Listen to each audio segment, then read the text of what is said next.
আসসালামু আলাইকুম রহমতুল্লাহ। আলওয়াসি ট্রাভেলসের সম্মানিত হাজি সাহেবদের হজের ফ্লাইট আর মাত্র কয়েকদিন পর। তাই সফরের প্রস্তুতি, হাজি ক্যাম্পের কার্যক্রম ও এহরাম সংক্রান্ত কিছু গুরুত্বপূর্ণ বিষয় আমাদের জেনে রাখা উচিত। সফরের প্রস্তুতি শুরু হয় লাগেজ গোছানো থেকে। লাগেজ গোছানোর ক্ষেত্রে আমরা খেয়াল রাখবো 30-40 দিনের জন্য আমরা কোথাও সফর করলে যেরকম প্রস্তুতি গ্রহণ করে থাকি ঠিক তেমনই প্রস্তুতি আমরা গ্রহণ করব। তবে এটা যেহেতু হজের সফর, তাই আমাদেরকে অতিরিক্ত এহরামের কাপড় নিতে হবে। 2 সেট এহরামের কাপড় কমপক্ষে আমরা সাথে রাখবো।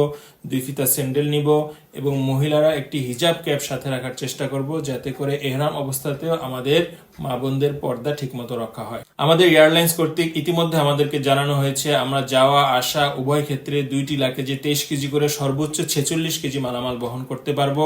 আর বুকিং লাগেজটি আমরা 28 ইঞ্চির মধ্যে রাখার চেষ্টা করব। এছাড়াও হ্যান্ডব্যাগে আমরা 10 থেকে 12 কেজি মালামাল বহন করতে পারবো। আর হ্যান্ডব্যাগ যেন কখনোই 22 ইঞ্চি থেকে বড় না হয়, সে বিষয়ে সকলেই খেয়াল রাখবে। আর অবশ্যই স্মরণ রাখতে হবে এহরামের কাপড়, 2 ফিতার স্যান্ডেল ইত্যাদি যে সমস্ত জিনিস আমাদের প্রতিমধ্যে কাজে লাগবে সেগুলো অবশ্যই আমরা হ্যান্ডব্যাগে রেখে ঘর থেকে বের হব। এরই সাথে সৌদি পৌঁছার পর অনাকাঙ্ক্ষিতভাবে যদি আমার লাগেজটি পেতে দেরি হয়, তাহলে হ্যান্ড লাগেজের সামানা দিয়ে যেন আমি 2-4 দিন চলতে পারি, এভাবে আমার হ্যান্ড লাগেজটি আমি গুছিয়ে নিব। আর ছুরি, নেইল কাটার, ব্লেড ইত্যাদি ধাতু জাতীয় বস্তু কখনোই হ্যান্ডব্যাগে নেওয়া যাবে না, এটা অবশ্যই বড় ব্যাগে রাখতে হবে। আর এয়ারলাইন্স কর্তৃক আমাদেরকে ফ্লাইটের যে শিডিউল দেওয়া হবে তার কমপক্ষে 8 ঘন্টা পূর্বে আমাদেরকে হাজি ক্যাম্পে প্রবেশ করতে হবে। আবারও বলছি, কমপক্ষে 8 ঘন্টা পূর্বে অবশ্যই হাজি ক্যাম্পে প্রবেশ করতে হবে। কারণ হাজি ক্যাম্পে পৌঁছার পর প্রতিটি ব্যাগে মার্ক স্টিকার লাগাতে হবে, প্রতিটি পাসপোর্টে মার্ক স্টিকার লাগাতে হবে এবং প্রত্যেক ব্যক্তির গলায় মার্ক কার্ড ঝুলাতে হবে।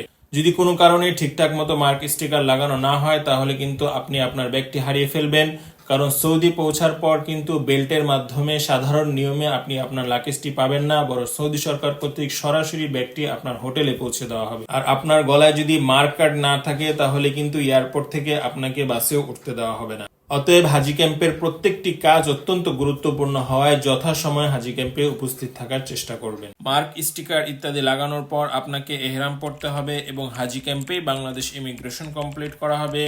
এরপর বাংলাদেশ এয়ারপোর্টে আপনার সৌদি ইমিগ্রেশন কমপ্লিট করা হবে এবং সৌদি পৌঁছানোর পর শুধুমাত্র আপনার ফিঙ্গারপ্রিন্ট নেওয়া হবে এবং পাসপোর্টে সিল দেওয়া হবে। সকল ইমিগ্রেশন শেষে বিমানে ওঠার পূর্বে আমরা ওমরার নিয়ত করে নিব।